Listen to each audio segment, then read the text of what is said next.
Dear friends, let's learn something about Thomas Hardy. Thomas Hardy, as you all of know that, is a very important novelist of the Victorian age and one among the strongest, you can say that, pillar of the Victorian age. And our study of Victorian age is incomplete without Thomas Hardy.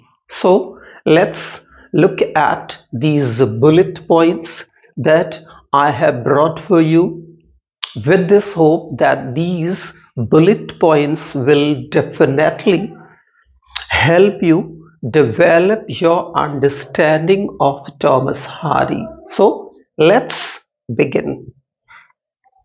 Thomas Hardy, birth 2nd June at Upper Bockhampton, Dorset, England, 1840. Remember that he was born on 2nd June 1840 at Upper Bockhampton, Dorset, England.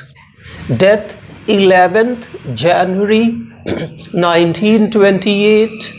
Buried in Westminster Abbey. His heart was removed and buried with his first wife Emma in her grave as per his wish.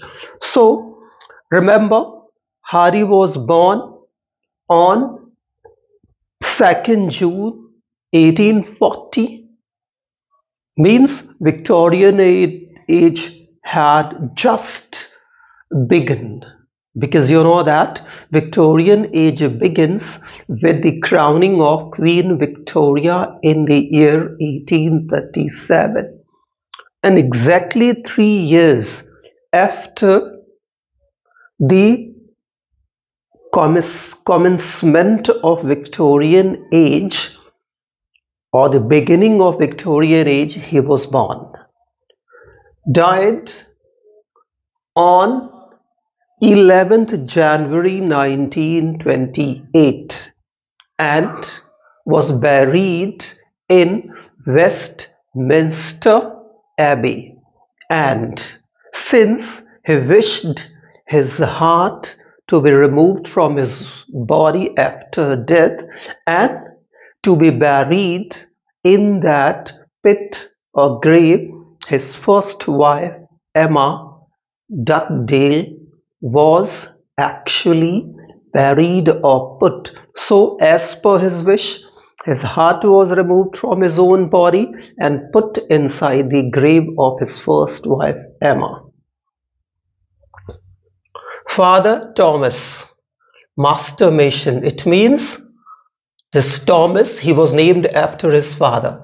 Father was Thomas, he was a master mason, and that's why you know that he pursued architecture right in the beginning of his own career, and even he won some reward or some medal for writing certain essay on colored brick and certain kind of architecture.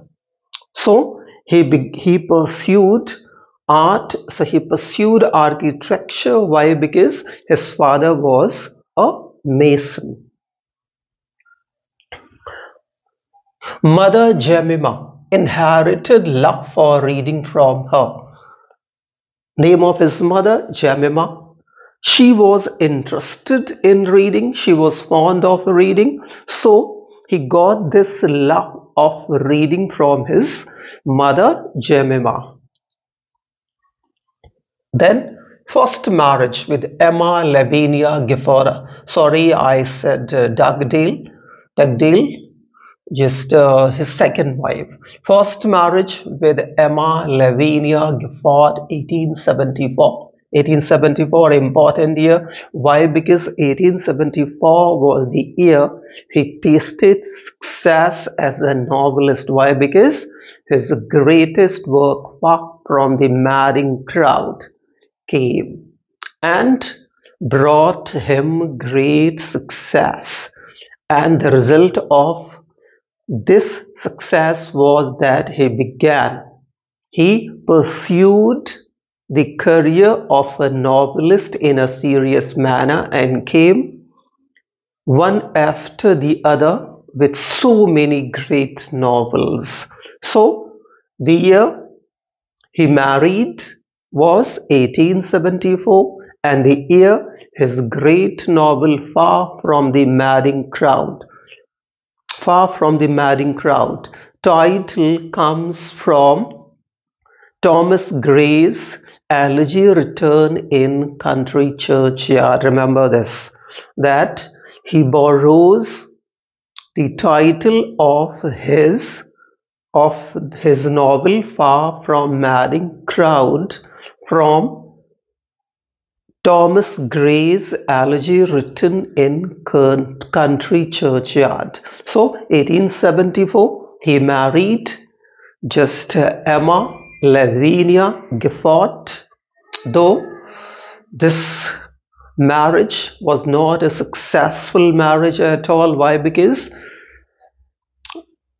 both of the you can say this, both of them were not happy at all, neither Hardy nor Emma, but somehow they carried the relation till the day and date and the year she passed away. So he married Emma Lavinia Gifford 1874, and second marriage or second wife, what? Florence Emily Dugdale 1914. 1914. Remember? Can you tell me something? Or can you tell me what does 1914 remind you? 1914 is the year the First World War began. The First World War began in the year 1914, and the 1914 was the year he married his secretary. What? Florence Emily Dugdale, who was, I think, as many as 40 years junior to Thomas Hardy, and led a happy marital life till he breathed his last. So second wife, Florence Emily Dugdale, his personal secretary, married 1914, the year World War I began. Alma mater, King's College London. So he got his education from this college, King's College London, remember that? Took the name of his fictional town Wessex from an old Saxon kingdom, and we all know that he gets the credit of creating a fictional town, that is Wessex. Most of his novels are set in his fictional town, that is Wessex, and absolutely stepping into the shoes of Hardy, a great Indian writer,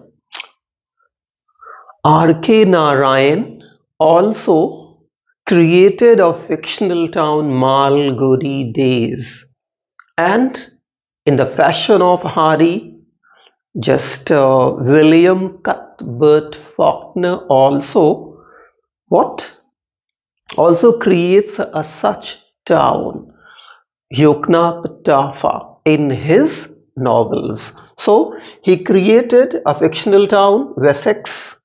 The name he took from an old Saxon kingdom, studied Gothic architecture under Sir Arthur Bloomfield, as I told you, since his father was a mason, he was a master mason. So Thomas Hardy pursued Gothic architecture, studied architecture, even Gothic architecture, under Sir Arthur Bloomfield just in the beginning of his career, but when just far from the madding crowd brought him immense success, he gave up architecture and pursued the just career of a novelist in a very serious manner, and he became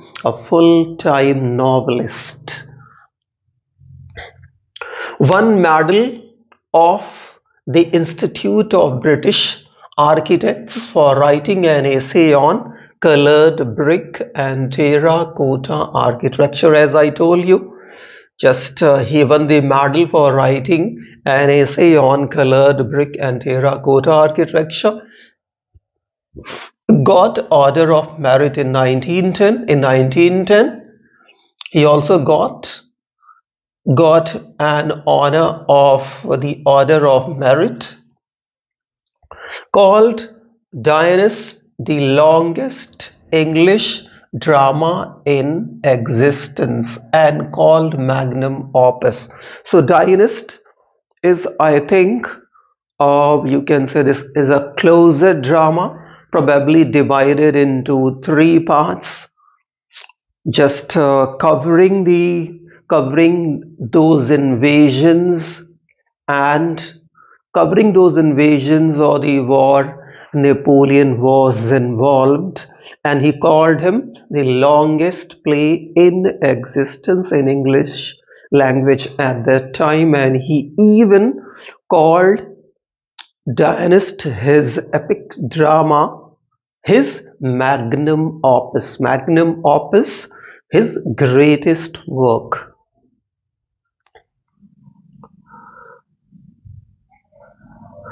His important work. Now let's look at the important work of Thomas Hardy. And remember one thing, he began his career probably as a poet, but the Uttar Pradesh Secondary Education Recruiting Commission did not accept it.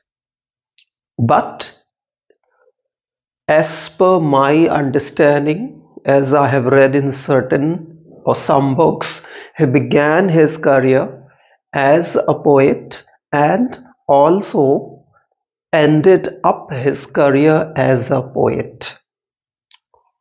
So he was a poet also. After receiving a very severe kind of criticism for his last novel, that is Jude the Obscure, came in 1895. He gave up writing novels and again writing poems. So now let's look at some important works. The Poor Man and the Lady, first written novel. The Poor Man and the Lady was the novel he wrote first, but he did not publish it, because after writing it, he gave the manuscript, the handwritten copy, to his maybe mentor, you can say that, to his mentor or guide, George Meredith. And George Meredith advised him to develop more plot, to give more plot to the novel, and as a result of this, he did not publish it. He never published it.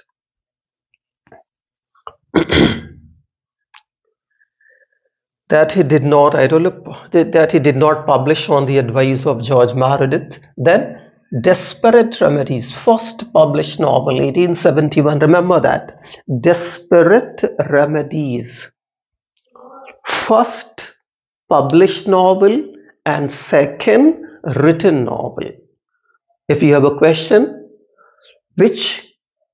what is the name of Hardy's first published novel? Then Desperate Remedies, 1871.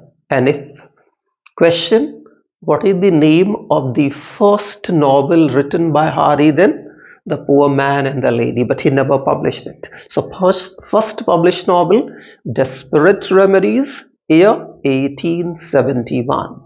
And next, Under the Greenwood Tree, 1872. Under the Greenwood Tree is the name of his second published novel.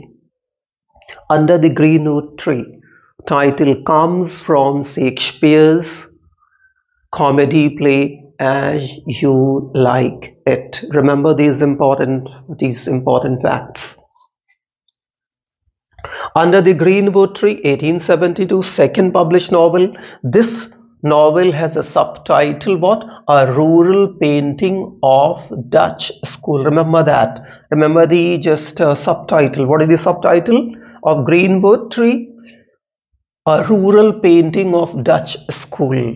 Under the Greenwood Tree, title taken from Shakespeare's As You Like It. Next, A Pair of Blue Eyes, 1873, next important novel. Far from Madding Crowd, I told you, very important novel, 1874, and it is said that probably he introduced what? Wessex, his fictional town, probably first time in Far from the Madding Crowd, that brought him great success. The Hand of Ethelberta, 1876, next novel.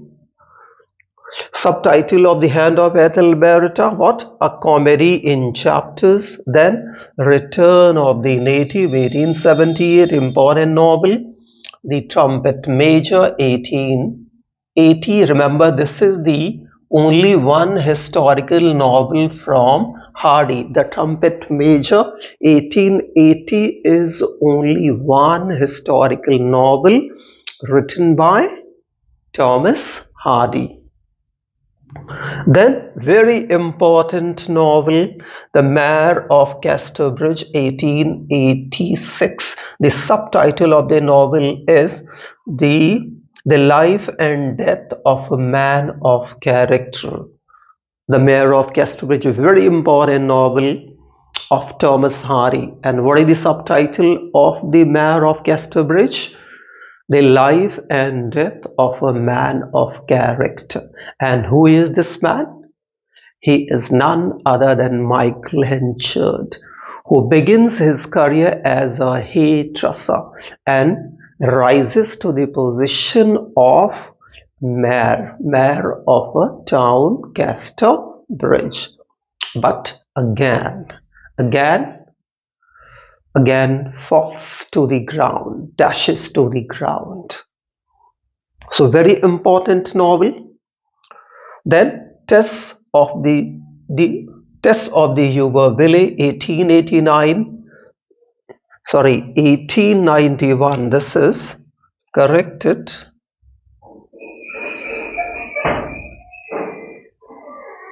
1891, and this novel also has a subtitle, Tess as a Pure Woman. This is the subtitle of this novel, Tess of the Yuba-Valley. And then last but not the least, that is Jude the Obscure. This was the last novel for which he was badly lambasted. He was so badly lambasted for this novel that he gave up novel writing, and took shelter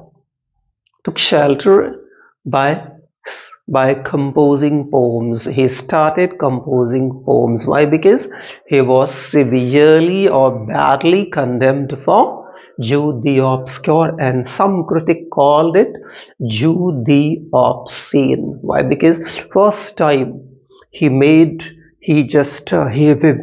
depicted sexuality and illegal relations, and as a result of this he was severely condemned, and the result was that he gave up novel writing and began writing or composing poems.